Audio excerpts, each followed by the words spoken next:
রাজনীতি সাংবাদিক, বর্তমানে বাংলাদেশের অন্তর্বর্তীকালীন সরকারের প্রধান উপদেষ্টা প্রফেসর ডক্টর মোহাম্মদ ইউনূসের প্রেস সচিব, সিনিয়র সচিব পদমর্যাদায় দায়িত্ব পালন করছেন। তিনি 2024 সালের আগস্ট মাসে এই পদে নিয়োগ পান। তিনি ঢাকা রিপোর্টার্স ইউনিটি ডিআরইউ এর একজন সিনিয়র সদস্য। ঢাকা রিপোর্টার্স ইউনিটির একজন সদস্য হিসাবে এই পদ অলঙ্কৃত করায় আমরা ঢাকা রিপোর্টার্স ইউনিটি গঠিত।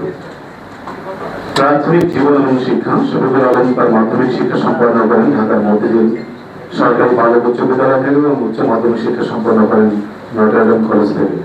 তিনি ঢাকা বিশ্ববিদ্যালয় থেকে পরিসংখ্যানে স্নাতকোত্তর ডিগ্রি অর্জন করেন।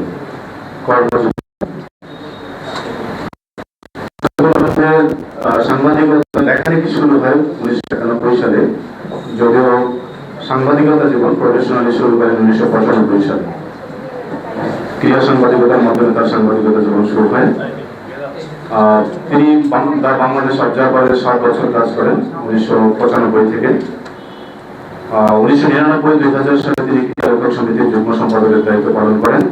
এরপর তিনি অর্থনীতি বিষয়ক সাংবাদিকতা শুরু করেন এবং বিশেষ প্রতিনিধি হিসাবে ফাইন্যান্সিয়াল এক্সপ্রেসে 2.5 বছর কাজ করেন। 2005 সালের 14 জানুয়ারি তিনি, আপনারা জানেন যে আজেন্স ফ্রান্স প্রেস এএফপি তে একজন সংবাদদাতা হিসেবে যোগ দেন, সেটা 2005 সালে।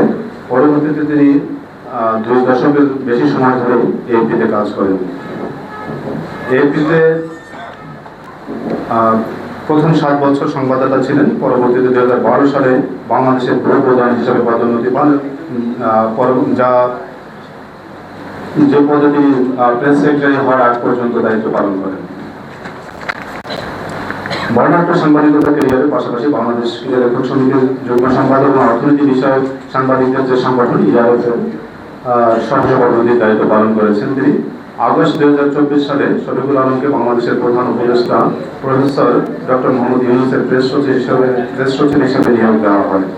চলতি বছর ফেব্রুয়ারি মাসে তিনি সিনিয়র সচিব পদে পদোন্নতি পান। একজন খ্যাতিমান সাংবাদিক মোহাম্মদ শফিকুল আলম এই পদ অলঙ্কৃত করায় ঢাকা রিপোর্টার্স ইউনিটি সহ সাংবাদিক সমাজের প্রত্যাশা অনেক।